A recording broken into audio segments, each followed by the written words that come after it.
Penguin Random House Audio presents Where Are You Really From?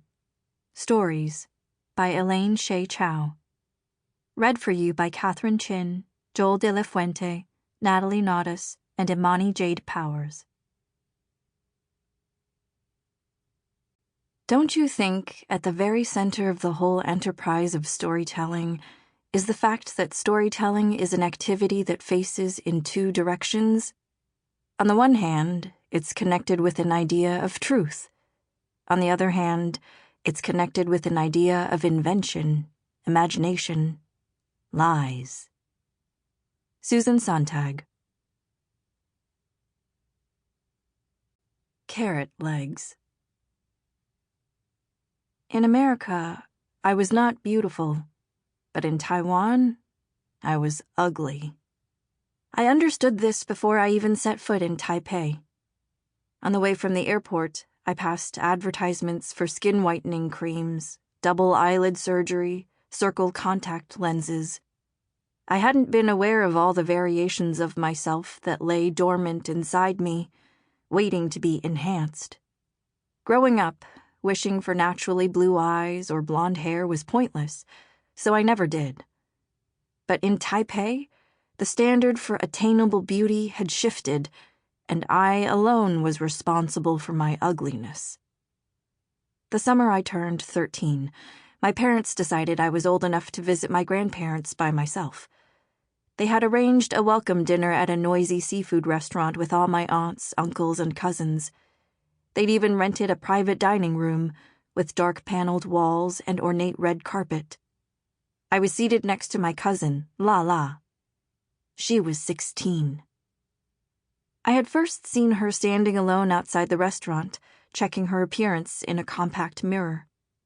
She was pale and thin, with strawberry-tinted lips like the women in the ads. When she wandered into our private room, I thought she'd come in by accident, a beautiful stranger who'd gotten lost. But then she was calling me May and clasping my shoulders while my grandparents scolded her for being late. I had wanted to hate her, but I loved her automatically, as if she were an expensive gift. La will take care of you while you're here, Grandpa said. 表姐 and 表妹, Grandma smiled. Together at last. But have you ever seen cousins who look so unlike one another? Third aunt exclaimed. My family proceeded to catalog the breadth of our difference. How much whiter La was than me. How her nose bridge was high and mine was flat. How she was so thin they could count the bones in her neck. How I was so fat I was stirring their appetite. Second uncle squeezed my arm. What are they feeding her in America? He crowed.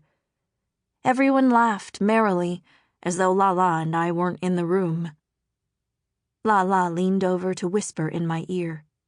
Maybe we should kill them all. I felt so grateful, I wanted to kiss her. I was to share Lala's bedroom at my grandparents' apartment. Lala had lived with them since she was just a few months old. Her father, my mother's younger brother, Aquin, suffered from a drinking and gambling addiction, and my grandparents had decided he couldn't be trusted to raise a child. When I met him at the restaurant, I could only stare at his pockmarked skin and blackened teeth, stained from chewing betel nuts. Throughout dinner, Lala spoke little to her father, and the times she did, her embarrassment betrayed itself in her lowered gaze. As for Lala's mother, I had no idea what she was like because everyone, including La, pretended as though she didn't exist. We took a taxi back to my grandparents' apartment.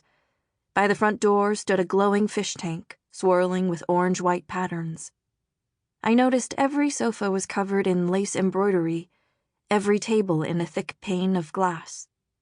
Even with all the lamps switched on, darkness clung to the apartment's surfaces. Lala showed me her bedroom, which looked like it belonged to a middle-aged man, not a teenage girl.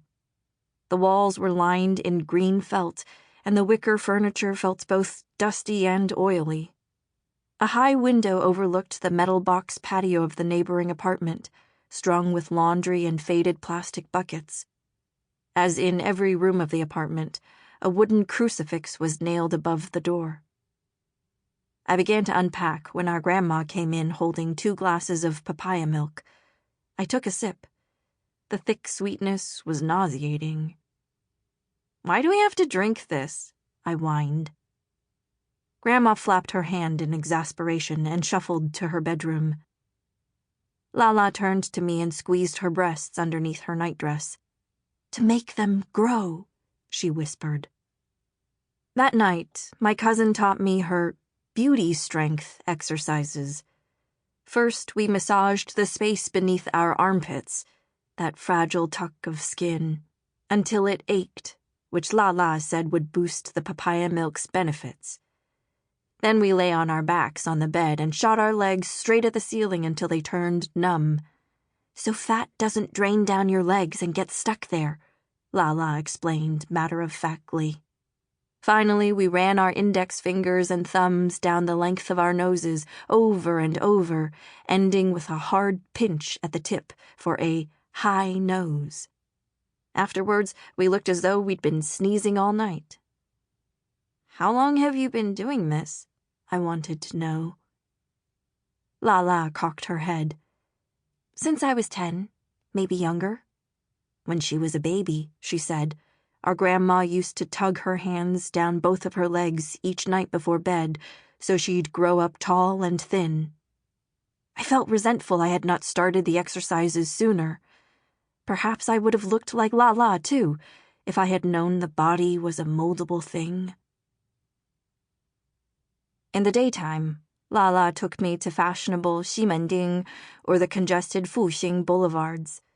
We wandered past glassy buildings stamped with mismatched signs, down narrow alleys beneath a canopy of awnings where we poked at rows of clothes, phone accessories, cheap jewelry. I couldn't buy any of the clothes because they were only available in 2 sizes, S and M. On my 3rd day in Taipei, we passed a pastel photo booth. When Lala saw me looking at it, she pulled me inside. I copied her poses, framing her face with her hand, lowering her chin and pretending to pout, bending at the waist and blowing a kiss. Afterwards, a screen displayed the photos, which had transformed our faces like magic. My skin was fairer and clearer, my eyes larger and brighter. How awful and wonderful, I thought, to witness my idealized form when I had lived in ignorance of it. By contrast, Lala, who already fit the photo booth's algorithm of beauty, looked more or less the same. In the evenings, we went to Shiling Night Market and ate chewy green onion pancakes and oyster noodles swimming in gluey sauce. For dessert, hot custard pancakes and brown sugar boba tea swinging in plastic bags. The air was fat with smoke and the stink of fermented tofu. Underneath the pillars of neon light, we spit on napkins to wipe the stickiness from our fingers and linked our arms. I liked looking at Lala, the way she walked, as if she couldn't tolerate touching the ground, the way she closed her eyes in happiness whenever she bit into one of her favorite foods. When she ate a greasy meal during the day, she only consumed boiled water at night. When the sun was out, even partially, she carried an umbrella lined with UV protectant. She never drank anything with ice because it caused period cramps. She told me I had to stop this bad habit of mine, but I hadn't gotten my period yet. In a clinically bright store near our grandparents' apartment, we browsed fat-burning lotions, vitamin C whitening masks, and funny-looking massagers designed to shrink your face. They were a reminder that in Taiwan, beauty was a choice. After the first time Lala brought me to the store, I returned alone one afternoon. I brought a pack of eyelid tape to the register, then, at the last minute, left without purchasing anything. The decision to try for beauty meant I could also fall short of it, which would be more painful than not trying at all. Sample complete. Ready to continue?